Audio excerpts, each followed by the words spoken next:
नमस्कार, अभिनंदन और आप सभी का स्वागत है फिर से एक नए लेक्चर पर। आज के इस लेक्चर में हम लोग पढ़ने वाले हैं लीनियर इक्वेशन। लीनियर इक्वेशन को जो है हम लोग हिंदी में रैखिक समीकरण के नाम से जानते हैं। रैखिक समीकरण, रैखिक समीकरण के नाम से हम लोग जानते हैं। ठीक है, रैखिक समीकरण, लीनियर इक्वेशन।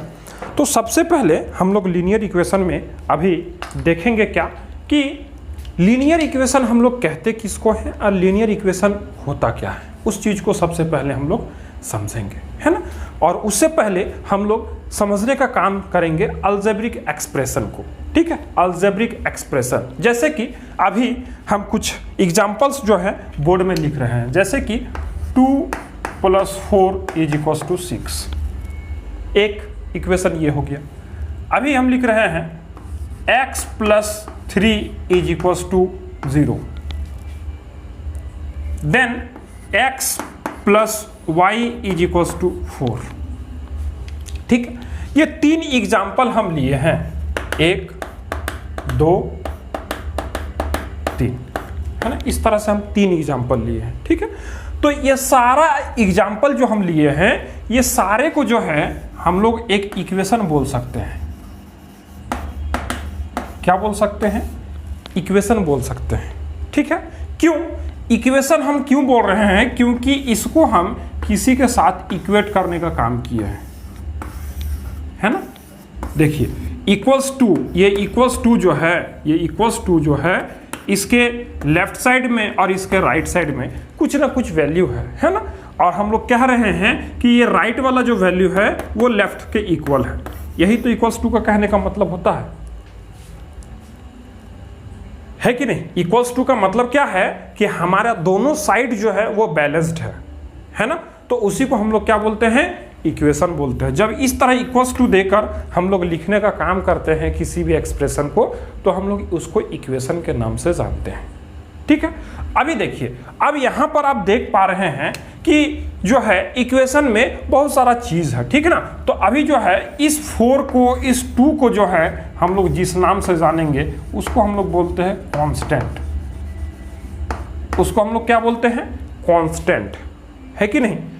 इस x को, इस y को, है ना, ये सब को हम लोग जिस नाम से जानेंगे उसको हम लोग बोलेंगे वेरिएबल। उसको हम लोग क्या बोलेंगे? वेरिएबल, है ना। अब अगर कांस्टेंट और वेरिएबल का अगर हम लोग डेफिनेशन जानना चाहें तो यहां पर हम थोड़ा लिख दे रहे हैं, है ना।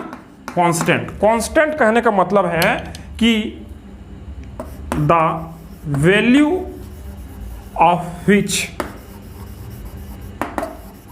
does not changes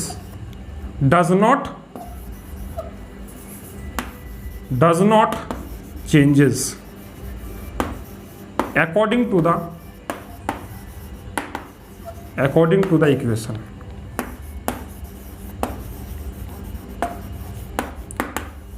वैसा कांस्टेंट हम लोग किसको बोल रहे हैं? वैसा चीज जिसका जो है मीन्स वैसा क्वांटिटी जिसका जो है वैल्यू ऑफ विच, वो जिसका वैल्यू जो है इक्वेशन के अकॉर्डिंग कभी बदले नहीं, उसी को हम लोग बोलते हैं कांस्टेंट। जैसे कि यहाँ पर 2 का जो वैल्यू है वो कभी बदलेगा नहीं, 2 ही रहेगा। 4 ही रहेगा, उसका वैल्यू जो है ना बढ़ेगा ना घटेगा, है कि नहीं। उसी तरह अगर हम लोग 6 को देखें तो 6 भी ना बढ़ेगा और ना घटेगा, वो 6 का वैल्यू जो है वो 6 ही रहेगा। इसीलिए हम लोग इसको कांस्टेंट के नाम से जानते हैं, है कि नहीं। दूसरा चीज क्या है? दूसरा चीज है वेरिएबल। दूसरा चीज क्या है? वेरिएबल।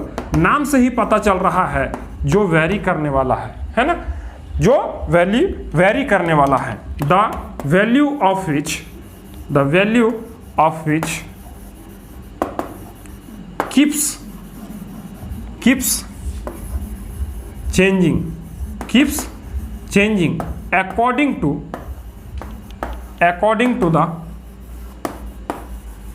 to the equation, है ना। इक्वेशन के अकॉर्डिंग जिसका वैल्यू जो है वो चेंज होते रहे उसको हम लोग वेरिएबल के नाम से जानते हैं, है कि नहीं? उसको हम लोग वेरिएबल के नाम से जानते हैं। वेरिएबल कहने का मतलब क्या है? जिसका वैल्यू को हम लोग वेरी करा सकते हैं, मतलब जिसके वैल्यू को हम लोग बदल सकते हैं, उसी को हम लोग वेरिएबल के नाम से जानते हैं। जैसे कि यहाँ पर x है, यहाँ पर x है, यहाँ पर y है ना? अभी हम अगर यहाँ पर जो है x plus 3 is equals to 0 लिखे हैं तो x का वैल्यू यहाँ पर -3 आ गया, है कि नहीं? अगर इसी x plus 6 is equals to हम लोग 1 लिख देंगे तो अभी x का वैल्यू जो है वो कितना आ जाएगा? -5 आ जाएगा, है कि नहीं? तो देखिए एक इक्वेशन में x का वैल्यू -3 है, एक इक्वेशन में x का वैल्यू -5 है। इसी तरह अलग अलग इक्वेशन में इसका जो वैल्यू है वो अलग अलग हो सकता है कि नहीं? तो इसीलिए हम लोग इसको वेरिएबल के नाम से जानते हैं, है कि नहीं? और वेरिएबल्स के लिए हम लोग किस चीज़ का इस्तेमाल करते हैं? हम लोग कोई भी अल्फ़ाबेटिकल लेटर का इस्तेमाल करते हैं, कैपिटल में नहीं, हम लोग स्मॉल में ही जनरली इस्तेमाल करते हैं, है ना? जैसे कि अगर हम लोग देखें एग्जाम्पल में यहाँ पर तो x है, y है, z है ना? उसी तरह a है, b है, c है, d है, मतलब कोई भी अल्फ़ाबेटिकल लेटर को हम लोग जो है एक वेरिएबल मानकर काम कर सकते हैं, है कि नहीं? कोई भी अल्फ़ाबेटिकल लेटर को हम लोग एक वेरिएबल बना सकते हैं, है कि नहीं? जिसका वैल्यू जो है वो अकॉर्डिंग टू द इक्वेशन वो चेंज होता रहेगा। ठीक है, इतना चीज समझ में आया? इतना चीज समझ में आया? चलिए, तो इतना चीज समझ में आ गया तो हम लोग थोड़ा सा आगे बढ़ते हैं इसमें। अब हम लोग बात करते हैं अलजेब्रिक एक्सप्रेशन का, है ना? अलजेब्रिक एक्सप्रेशन, वैसे इक्वेशन को हम लोग अलजेब्रिक एक्सप्रेशन बोलते हैं जिसमें कांस्टेंट और वेरिएबल दोनों मौजूद हो, है ना? जैसे कि अगर हम अब ये लिखने का काम करें x plus 3 is equals to 0, है ना? तो इसमें देखिए, इसमें ये जो है क्या है? हमारा वेरिएबल है ना? ये क्या है? हमारा वेरिएबल है। ये हमारा क्या है? कांस्टेंट है। तो इसको हम लोग क्या बोलेंगे? अलजेब्रिक एक्सप्रेशन बोलेंगे। इसको हम लोग क्या बोलेंगे? इसको हम लोग अलजेब्रिक एक्सप्रेशन बोलने का काम करेंगे। अलजेब्रिक एक्सप्रेशन,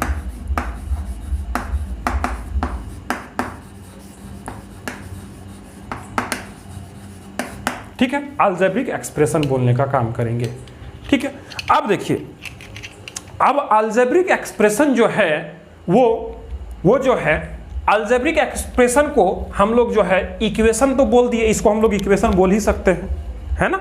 इसको हम लोग इक्वेशन तो बोल ही सकते हैं, है कि नहीं? वैसा इक्वेशन जिसमें वेरिएबल और कांस्टेंट दोनों हो तो उसको हम लोग अलजेब्रिक एक्सप्रेशन भी बोलते हैं, है कि नहीं? तो हम लोग क्या कह रहे हैं कि ये एक लीनियर मतलब एक इक्वेशन है ना?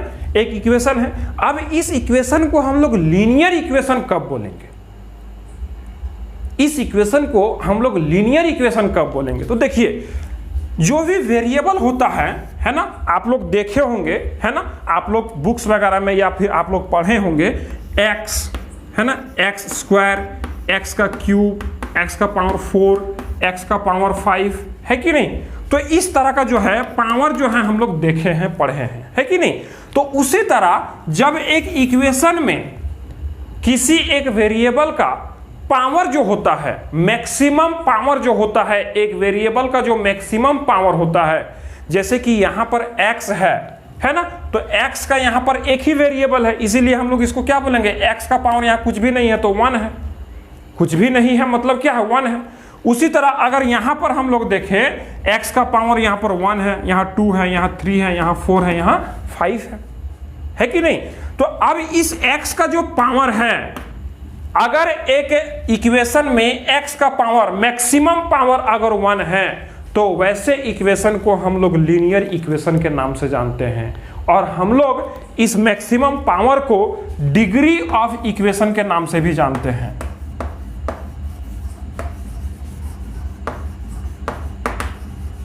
है ना? मतलब डिग्री ऑफ इक्वेशन हम लोग क्या बोलेंगे कि maximum power of the variable. Variable का जो मैक्सिमम पावर होगा वही उस इक्वेशन का डिग्री होगा, है ना, उस इक्वेशन का डिग्री होगा। तो डिग्री अगर हमारा इक्वेशन का 1 है तो उस इक्वेशन को हम लोग क्या बोलेंगे, लीनियर इक्वेशन बोलेंगे।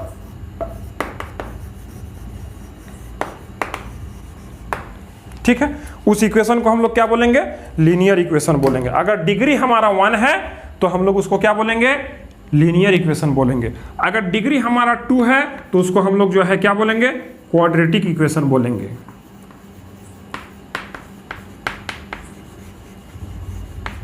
ठीक है, उसी तरह अगर डिग्री 3 है तो उसको हम लोग क्यूबिक इक्वेशन बोलेंगे। ठीक है, ठीक ना। तो इसी डिग्री पर जो है इक्वेशन का जो है हम लोग टाइप्स को बताते हैं। ठीक है, यहां पर क्या बोल रहे हैं कि इस इक्वेशन का जो डिग्री है वो क्या है, 1 है। क्यों, क्योंकि यहां पर जो पावर मींस जो वेरिएबल है हमारा x, उसका मैक्सिमम पावर क्या है, 1 है। अगर हम एक और इक्वेशन लिखने का काम करें, x² + 2x + 3 = 0। अब अगर हम पूछें कि इस इक्वेशन का डिग्री क्या है, तो इस इक्वेशन में x का पावर यहां पर 1 है, इस इक्वेशन में x का पावर यहां पर 2 है, तो मैक्सिमम पावर क्या हो गया, 2। मैक्सिमम पावर को हम लोग कंसीडर करेंगे। और जब पावर 2 डिग्री 2 हो गया, पावर 2 मतलब डिग्री 2 हो गया, जब डिग्री 2 होगा तो एक ऐसा इक्वेशन होगा, क्वाड्रेटिक इक्वेशन होगा, है कि नहीं। तो ये कैसा इक्वेशन है, ये क्वाड्रेटिक इक्वेशन है। और ये वाला कैसा इक्वेशन है, लीनियर इक्वेशन है कि नहीं। लीनियर इक्वेशन कहने का क्या मतलब है कि इसका अगर हम ग्राफ बनाने का काम करेंगे तो ये एक स्ट्रेट लाइन ग्राफ बनेगा, है ना। चाहे ऐसे बने, चाहे ऐसे बने, चाहे ऐसे बने, मींस जिधर भी जाएगा ये एक स्ट्रेट लाइन को जो है वो खींचने का काम करेगा, है ना। एक क्या करेगा, एक स्ट्रेट लाइन को खींचने का काम करेगा। और अगर लीनियर इक्वेशन का जनरल इक्वेशन हम लोग लिखने का काम करें तो वो क्या होता है, ax + b = 0। ये हमारा लीनियर इक्वेशन का जनरल एक्सप्रेशन है ना। ये a और b क्या है, तो ये a और b जो है यहां पर इस x का कॉफिशिएंट है a, ये b जो है यहां पर कांस्टेंट है और = 0। कांस्टेंट कहने का मतलब क्या है कि b का जो भी वैल्यू हम रख देंगे वो कांस्टेंट होगा, और ये x जो है इस इक्वेशन के साथ उसका वैल्यू जो है वो वेरी करेगा, और उस x के साथ जो भी कांस्टेंट रहेगा उसको हम लोग कोफिशिएंट के नाम से जानते हैं। मतलब वेरिएबल के साथ जो कांस्टेंट रहता है उसको हम लोग कोफिशिएंट के नाम से जानते हैं। ठीक है, तो इतना चीज हम लोग समझ गए। लीनियर इक्वेशन का जो जनरल एक्सप्रेशन है वो क्या है, ax + b = 0। ax + b = 0। This is the general expression for any linear equation. ठीक है, अब आगे बढ़ते हैं इसमें, चलिए तब आगे बढ़ते हैं। तो लीनियर इक्वेशन में सबसे पहले हम लोग को जो पढ़ना है इस चैप्टर में वो है 1 variable linear equation. 1 variable linear equation,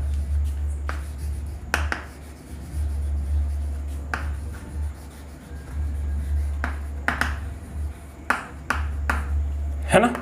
1 variable linear equation कहने का क्या मतलब है कि यहां पर जो वेरिएबल का संख्या होगा वो कितना होगा, 1 होगा, है ना।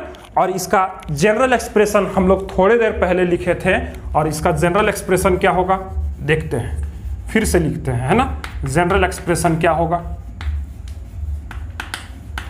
General expression linear equation in 1 variable का होगा ax + b = 0। This is the general expression for 1 variable linear equation, है ना। इसका जब हम लोग ग्राफ ड्रॉ करेंगे, जब ग्राफ हम लोग ड्रॉ करेंगे तो ये जो है हमेशा एक स्ट्रेट लाइन का फॉर्मेशन करेगा, है ना।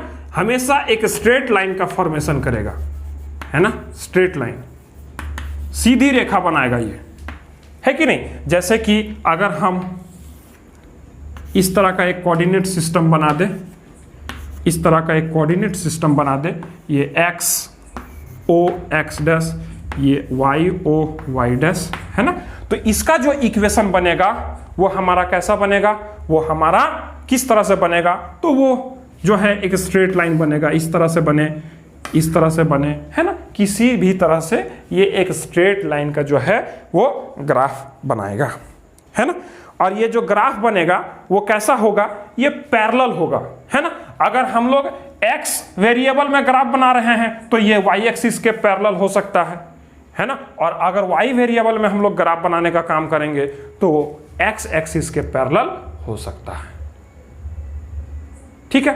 तो ये जो है हमेशा एक स्ट्रेट लाइन को जो है वो बनाने का काम करेगा, ठीक है। लीनियर इक्वेशन जो होगा वो हमेशा एक स्ट्रेट लाइन का फॉर्मेशन करेगा, उसका जनरल एक्सप्रेशन ये है ना। और वो जो है ग्राफ वगैरह जो है अगर हम लोग देखें तो ये इस तरह का जो है वो ग्राफ बन जाएगा। अगर हम एक छोटा सा ग्राफ जो है यहाँ पर बना के दिखाएं, है ना, अगर यहाँ पर छोटा सा एक ग्राफ बना के दिखाएं, है ना, जैसे कि मान लेते हैं कि x इज इक्वल्स टू 3, है ना। तो हम लोग इसको लिख पाएंगे क्या, x minus 3 is equals to 0, लिख पाएंगे कि नहीं, एकदम लिख पाएंगे, है ना। तो इसका अगर ग्राफ हम लोग बनाना चाहें तो देखिए यहाँ पर जो है, यहाँ पर इसका एक ग्राफ बन जाएगा, है ना, यहाँ पर एक ग्राफ बन जाएगा इसका 1 2 3।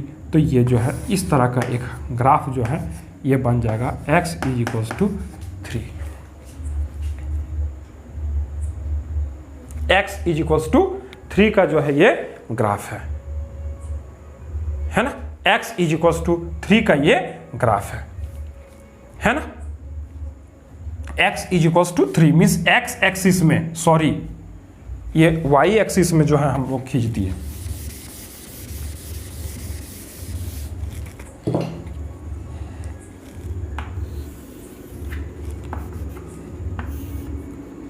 ये y o y dash x o x dash, है ना। तो अभी x इज इक्वल्स टू 3, तो x equals to x variable ये हमारा है ना, तो 1 2 3, है ना। तो x इज इक्वल्स टू 3 कहने का मतलब क्या है, दिस लाइन, है ना, ये वाला दिस, ठीक है, ये line, this line represents x is equals to 3, है ना। यहां पर y का जो वैल्यू है वो 0 होगा, है ना। देखिए y एक्सिस में जो है हम कोई भी मूव नहीं कर रहे हैं, है ना, वो क्या है, y एक्सिस के पैरेलल है ना, y एक्सिस के पैरेलल हो रहा है। इसका मतलब क्या है कि ये x इज इक्वल्स टू 3 का ग्राफ है ये, ठीक है। तो इस तरह से जो है हम लोग ग्राफ बना सकते हैं, ठीक है। जैसे कि x का वैल्यू यहाँ पर हम जो भी रखेंगे वो उस टाइप का एक जो है लाइन हमको बनाकर देगा, x इज इक्वल्स टू 3, ठीक है। चलिए तब अब आगे बढ़ते हैं, इसमें एक एग्जाम्पल हम लोग करके देखते हैं 1 वेरिएबल का, है ना। 1 वेरिएबल का एक एग्जाम्पल हम लोग करके, तो देखिए लीनियर इक्वेशन इन 1 वेरिएबल का हमारे पास एक एग्जाम्पल है। इस एग्जाम्पल को करके हम लोग देखेंगे और समझेंगे लीनियर इक्वेशन इन 1 वेरिएबल को हम लोग किस तरह से यूज करते हैं और एग्जाम में किस तरह का जो है क्वेश्चंस आ सकता है लीनियर इक्वेशन इन 1 वेरिएबल से, ठीक है। तो सबसे पहले हम लोग क्वेश्चन को पढ़ते हैं। क्या है क्वेश्चन, कि the length of a rectangle is 8 centimetre more than it's breath. एक रेक्टेंगल है ना, एक रेक्टेंगल का जो है हम यहाँ पर फोटो बना ले रहे हैं। रेक्टेंगल को हम लोग हिंदी में आयत बोलते हैं, है ना। ये रेक्टेंगल है ना। ये ABC मान लेते हैं, इसका नाम दे देते हैं ABCD, ठीक है। और and this is the length, this is the length and this is the breadth, this is the breadth, ये ब्रेथ है हमारा, ठीक है। क्या बोला जा रहा है कि the length of a rectangle is 8 centimetre more than it's breath. तो अगर मान लेते हैं कि B जो है हमारा x है, तो L हमारा कितना हो जाएगा, L will be equals to x plus 8, है ना। और सेंटीमीटर में है तो इसको हम लोग सेंटीमीटर में बोल सकते हैं, है ना, x सेंटीमीटर। अगर हमारा ब्रेथ जो है रेक्टेंगल का 8x सेंटीमीटर है तो हमारा लेंथ कितना हो जाएगा according to question, x plus 8 centimetre होगा कि नहीं।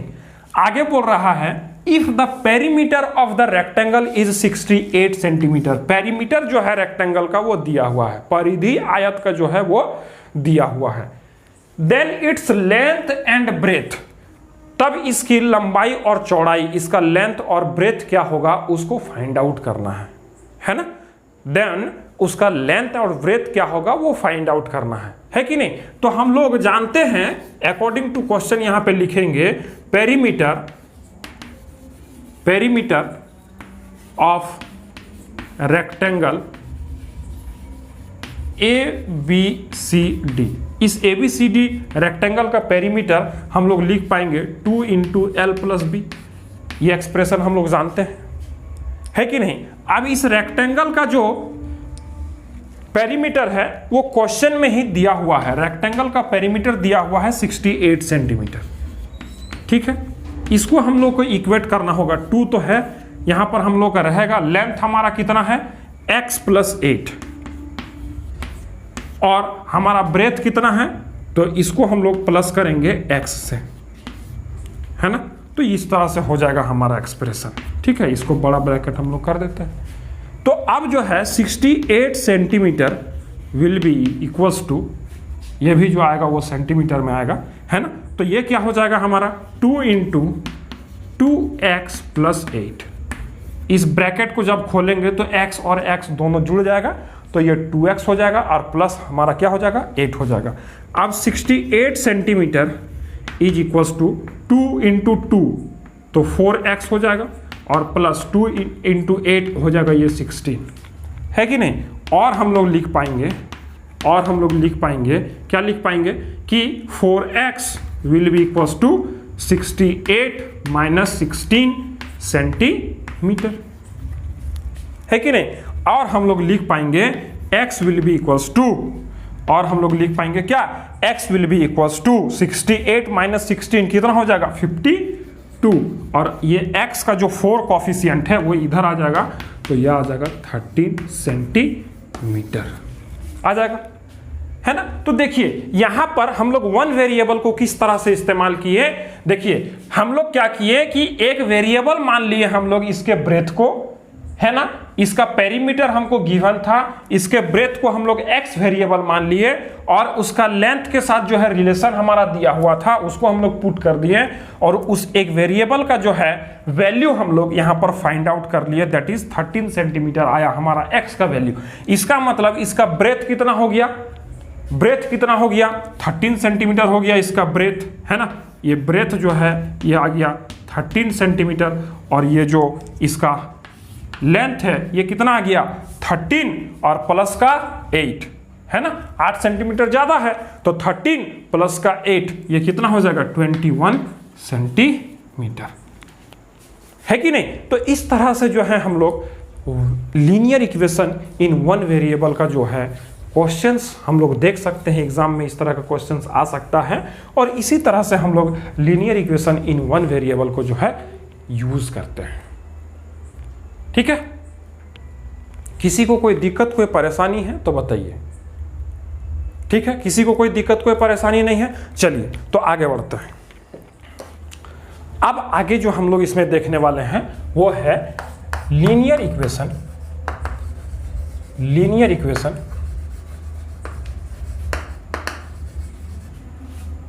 इन टू वेरिएबल,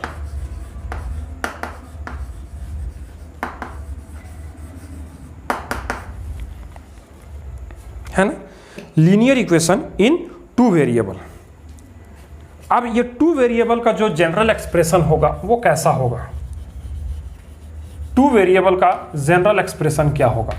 और टू वेरिएबल से पता है, मतलब टू वेरिएबल से पता चल रहा है हम लोगों को कि अब इस इक्वेशन में जो है एक नहीं दो वेरिएबल्स होगा, है ना।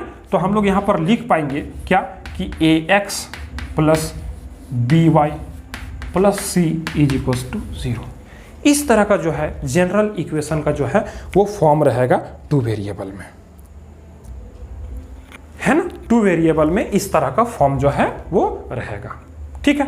अगर हम लोग टू वेरिएबल इक्वेशन का ग्राफ अगर बनाना चाहें तो इसमें जो है हम लोग का किस तरह का ग्राफ बनेगा उसको थोड़ा सा हम लोग देख लेते हैं। x o x dash y o y dash, है ना। तो इसका जो ग्राफ बनेगा वो जो है हम लोग का स्ट्रेट लाइन ही बनेगा, लेकिन इस तरह से बन सकता है ना, इस तरह से बन सकता है कि नहीं, इस तरह से बन सकता है। तो इस तरह से जो है इसका ग्राफ बनेगा। उसमें क्या देख रहे थे हम लोग, या तो एक्स एक्सिस के पैरेलल बनेगा या तो वाई एक्सिस के पैरेलल, मतलब जिस वेरिएबल का ग्राफ बनेगा दूसरे एक्सिस के वो पैरेलल होगा। मतलब कि अगर एक्स का ग्राफ बन रहा तो वाई के पैरेलल होगा, और वाई का अगर वेरिएबल का ग्राफ बनेगा तो एक्स के पैरेलल होगा। लेकिन यहां पर किसी एक्सिस के पैरेलल भी हो सकता है और नहीं भी हो सकता है कि नहीं। पैरेलल होने का पैरेलल नहीं होगा यहां पर इस तरह का जो है वो लाइन खिंचाएगा, है ना, मतलब कहीं ना कहीं एक दूसरे एक्सिस को वो कट करेगा, पैरेलल नहीं होगा वो, ठीक है। तो इस तरह का जो है इक्वेशन जो है हम लोगों को देखने को मिलेगा इन टू वेरिएबल्स, ठीक है। तो उसका जनरल एक्सप्रेशन हम लोग यहां पर लिख दिए। अब जो है हम लोग यहां पर दो इक्वेशन को कंसीडर करते हैं। इक्वेशन 1 को अगर हम लोग कंसीडर करें तो यहां पर हम लोग लिख पाएंगे, क्या लिख पाएंगे कि a1x plus b1y plus c1 will be equals to 0। ये पहला इक्वेशन का जनरल एक्सप्रेशन लिखे। उसके बाद हम लिख रहे हैं इक्वेशन 2, उसका जनरल एक्सप्रेशन हम लोग लिखने का काम कर रहे हैं। a2x plus b2y plus c2 is equals to 0, ठीक है। अब जो है हम लोग यहां पर केस स्टडी करेंगे। तो हम लोग केस स्टडी किस तरह से करेंगे, तो देखिए केस 1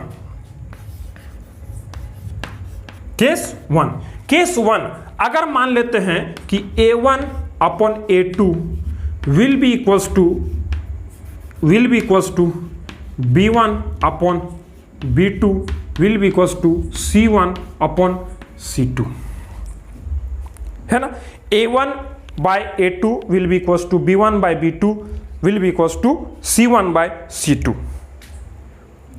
है ना। तो इस तरह का अगर हम लोग को दो इक्वेशन के बीच में रिलेशन मिल जाता है तो इसमें नंबर ऑफ सॉल्यूशंस जो होता है वो इनफाइनाइट हो जाता है ना, इनफाइनाइट सॉल्यूशंस,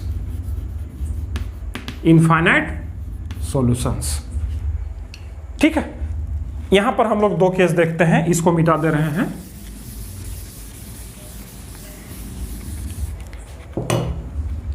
केस 2 देखते हैं यहां पे, केस 2 यहां पर देखते हैं। अगर हमारा a1 upon a2 will not be equals to b1 upon b2, a1 और a2 मीन्स a1 a2 का रेशियो b1 b2 के रेशियो के अगर बराबर नहीं हो रहा है तब क्या होगा, इसका एक यूनिक सॉल्यूशन निकलेगा। तब क्या निकलेगा, एक यूनिक सॉल्यूशन,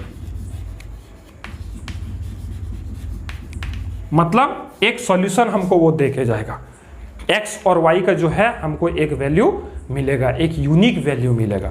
यहां पर हम लोग को x और y का दोनों वेरिएबल का, है ना, दो वेरिएबल देख रहे हैं x और y, इसका जो है इनफाइनाइट नंबर ऑफ सॉल्यूशंस हमको देखने को मिलेगा, मतलब बहुत सारा सॉल्यूशन जिसको हम लोग काउंट नहीं कर सकते हैं। इस तरह का अगर रिलेशन हम लोग को मिल रहा है दो इक्वेशन के बीच में तो हम लोग को जो है यूनिक मतलब एक ही सॉल्यूशन मिलेगा, x और y का एक डेफिनेट वैल्यू जो है हमको देखने को मिलेगा, है ना।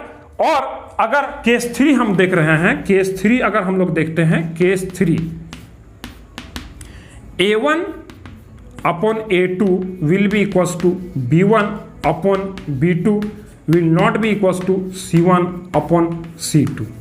तो इसका जो है हम लोग क्या लिखेंगे, ये हम लोग नो सॉल्यूशन का कंडीशन है ना। उस तरह का जो इक्वेशन होगा उसमें हमको कोई सॉल्यूशन जो है वो देखने को नहीं मिलेगा, है ना। टू वेरिएबल कहने का मतलब क्या है कि हमको यहां पर दो वेरिएबल देखने को मिल रहा है, that is x and y, और दोनों का कोफिशिएंट है, x का कोफिशिएंट a, y का कोफिशिएंट b, और ये c जो है हमारा कांस्टेंट है, ठीक है। और अगर हमारा इस a1 a2 का रेशियो b1 b2 के रेशियो के बराबर है और इस रेशियो के बराबर है c1 और c2 का रेशियो, तो हम लोग का सॉल्यूशन क्या होगा, इनफाइनाइट नंबर ऑफ सॉल्यूशन होगा। केस 2 में हम लोग क्या देखें कि अगर a1 by a2 is not equal to b1 by b2 तो हमको यूनिक सॉल्यूशन मिलने वाला है। उसी तरह अगर हमको केस 3 देखें तो a1/a2 is equals to b1/b2 is not equals to c1/c2, तो हमको जो है कोई भी सॉल्यूशन उस इक्वेशन का नहीं मिलने वाला है कि नहीं। तो ये 3 केस जो है हम लोग यहां पर देखें, 3 केस। अब जो है इसका हम लोग एक एग्जाम्पल भी करके देख लेते हैं, इसी कॉन्सेप्ट से रिलेटेड एक एग्जाम्पल हम लोग करके देखते हैं और हम लोग इस कॉन्सेप्ट को वहां पर अप्लाई करेंगे, वहां पर इंप्लीमेंट करेंगे और तब हम लोग को और बेहतरीन तरीके से समझ में आएगा कि आखिर ये रिलेशन जो है जो हम लिखे हैं वो किस तरह से यूज होगा और किस तरह से हम लोग आसानी से किसी दिए गए इक्वेशन का जो है बता पाएंगे कि इसका किस तरह का सॉल्यूशन हम लोग को मिलने वाला है। क्या इनफाइनाइट नंबर ऑफ सॉल्यूशन हम लोग को मिलने वाला है, या फिर ऐसा इक्वेशन है जिसका कोई सॉल्यूशन ही हमको नहीं मिलने वाला है, या फिर एक ऐसा इक्वेशन है जिसका हमको एक यूनिक सॉल्यूशन मिलने वाला है। ठीक है, चलिए तो चलते हैं कि एग्जाम्पल की ओर। अभी देखिए जो कॉन्सेप्ट हम लोग सीखे उसी पर बेस्ड एक एग्जाम्पल हम लोग कंसिडर किए हुए हैं और इसको जो है हम लोग करके देखते हैं कि किस तरह से हम लोग सॉल्यूशंस को जो है वो देखते हैं। अभी देखिए इस इक्वेशन को हम लोग देख रहे हैं x + 3y = 4। इस इक्वेशन को हम लोग आगे बढ़ा सकते हैं और इसको लिख सकते हैं x + 3y - 4 = 0 लिख पाएंगे, है कि नहीं। क्यों? क्योंकि इस कांस्टेंट को हम RHS से LHS में ले जा रहे हैं तो इसका साइन क्या हो जाएगा, इन्वर्स हो जाएगा, है कि नहीं। इसका साइन जो है वो क्या हो जाएगा, इन्वर्स हो जाएगा। तो साइन जो है हम लोग चेंज कर दिए। उसी तरह इस इक्वेशन को अगर हम लिखना चाहें तो इसको हम लोग लिख पाएंगे 2x + 6y and this 8 will be -8 = 0, है ना। अब हम लोग यहां पर देखें तो देखिए ये हमारा a1 है, ये हमारा b1 है और ये हमारा c1 है। उसी तरह यहां पर ये a2 है, ये b2 है और ये c2 है। मतलब ये x के साथ जो कॉफिशिएंट है वो हमारा a2 है, ये y के साथ जो कॉफिशिएंट है ये हमारा b2 है और ये c2 मिस जो है मेरा कांस्टेंट, है कि नहीं। उसी तरह हमारा इस x के साथ जो कॉफिशिएंट होगा वो 1 होगा, कुछ नहीं है तो, है ना, तो वो हमारा a1 हो जाएगा। उसी तरह इस y के साथ जो कॉफिशिएंट है 3 वो हमारा b1 हो जाएगा और ये -4 जो है हमारा c1 का काम करेगा, कांस्टेंट 1 का काम करेगा। तो अब हम लोग चलते हैं और चेक करते हैं a1/a2 = b1/b2 क्या ये हो रहा है या फिर कुछ और हो रहा है। तो देखिए a1 का वैल्यू है क्या 1 और a2 का वैल्यू क्या है 2 = b1 का वैल्यू क्या है 3 और b2 का वैल्यू क्या है 6। तो देखिए ये जो है इसको अगर हम कैंसिल करते हैं तो 3 × 1 = 3, 3 × 2 = 6, तो ये हम लोग लिख पाएंगे कि 1/2 विल बी = 1/2 हम लोग लिख पाएंगे, है कि नहीं। तो a1/a2 b1/b2 वेरीफाई हो गया। क्या ये c1/c2 के इक्वल्स टू है, तो देखते हैं यहां पर c1/c2 लगा के, है ना। c1 हमारा क्या है -4 है ना। c1 क्या है हमारा -4 है और c2 क्या है -8 है।